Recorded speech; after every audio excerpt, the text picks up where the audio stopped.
Dans ce voyage spirituel, vous mettez trop l'accent sur les perspectives conventionnelles, communes et ordinaires. Vous ne les avez pas détachées dans le processus de pensée afin d'aller plus en profondeur dans votre monde intérieur. À moins que vous ne laissiez tomber ce que vous savez, apprenez et obtenez. La conscience superficielle ne suffira pas. Lorsque vous jugez une situation, vous résistez à son but. Vous devez vivre pleinement la vie à partir d'une perspective plus élevée.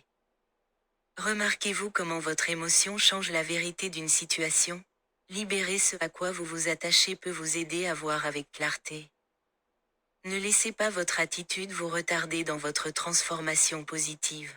La vraie nature n'a pas besoin d'explications logiques. Elle fonctionne comme elle devrait l'être. Dans quelle mesure êtes-vous conscient de votre vraie nature? La vie est plus que les substances physiques. Apprenez à mieux connaître votre âme car ces dommages émotionnels ont besoin d'être guéris. La libération des luttes karmiques nécessite que vous compreniez que les émotions négatives peuvent se transmettre des vies antérieures. Chaque vie dépend de votre éveil pour initier la guérison.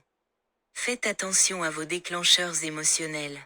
Si vous les fuyez, votre âme endure la blessure pendant une longue période. Avez-vous le désir d'un amour durable? Pour que cet amour se réalise, il doit naître en vous. Au niveau de l'âme, une graine de lumière doit s'enflammer grâce à votre lumière. Laissez l'amour inconditionnel vous guider vers la maison. Pour libérer les conditions que vous avez directement et indirectement créées. Sur le plan émotionnel, vos valeurs sont axées sur le statut social, les relations et l'identité personnelle. Ce sont des attachements conditionnels qui sont des limites qu'il faut libérer. Votre authenticité n'a pas besoin de ces conditions pour interférer. Atteignez votre endroit le plus sombre sans hésitation ni réserve. Ne laissez pas la croyance normaliser vos émotions négatives. Elles sont guérissables. Permettez à votre âme de mettre fin à votre souffrance pour être légère et libre. Reconnaissez votre graine de lumière pour libérer votre négativité. Votre voix intérieure est votre guide. Vous devez la revendiquer dans le silence, l'immobilité et le néant. Ne ternissez pas cette voix intérieure avec la manifestation. Embrassez votre intuition, un langage de l'âme. Si vous avez manifesté, vous avez peut-être attiré de l'énergie sombre, provoquant un ou plusieurs symptômes. Pour libérer temporairement la négativité, brûlez de la sauge. Gardez à l'esprit que ce qui se ressemble s'assemble. Ainsi, le travail intérieur est important pour étendre votre lumière. Le travail d'ascension de l'âme doit provenir de votre acte d'amour. Cependant, vous vous engagez souvent dans une ou plusieurs des situations suivantes.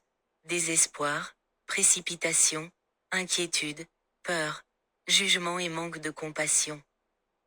Dans quelle mesure êtes-vous conscient de vos négativités?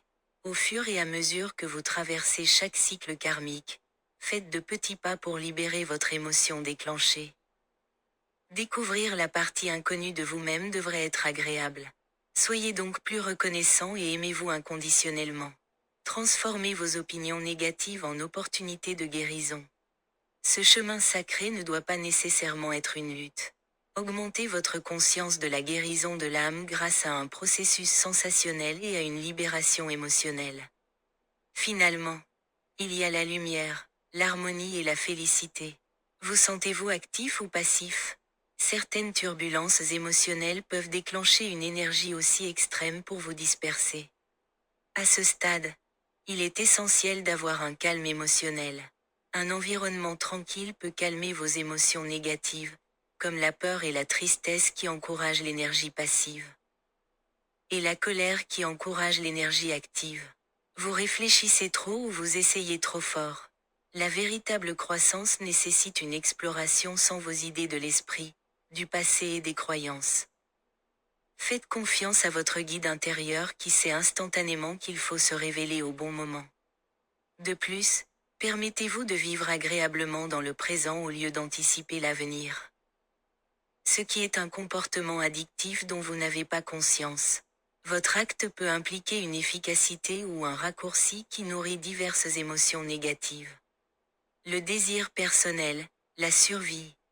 La peur et l'insécurité sont les principales causes d'abandon de l'amour inconditionnel. Les éviter est le seul moyen d'avoir une croissance psychologique et d'épanouir votre valeur intérieure. C'est une connaissance plus profonde de votre propre forme véritable, c'est-à-dire le plan directeur de l'âme. Vous devez passer énergétiquement de votre vie extérieure à votre vie intérieure. Laissez votre moi supérieur être le guide sans la stimulation environnementale comme motivation. Alors ne sacrifiez plus votre âme juste pour obtenir ce qui n'est pas votre plus grand bien. Afin d'attirer l'abondance dans la vie, vous devez abandonner vos émotions négatives qui génèrent de l'énergie négative. Lâcher prise est une forme de libération interne par la conscience de soi et la volonté. Vous ne pouvez pas contourner, rejeter et détourner les émotions pour appeler cela un lâcher-prise. Un bon feedback consiste à avoir un déclencheur émotionnel, pour déterminer quelle émotion doit encore être libérée. Lorsque le niveau d'intensité diminue, c'est un bon signe que vous libérez cette émotion. Finalement, pour maîtriser la libération, vous ne réagissez plus émotionnellement.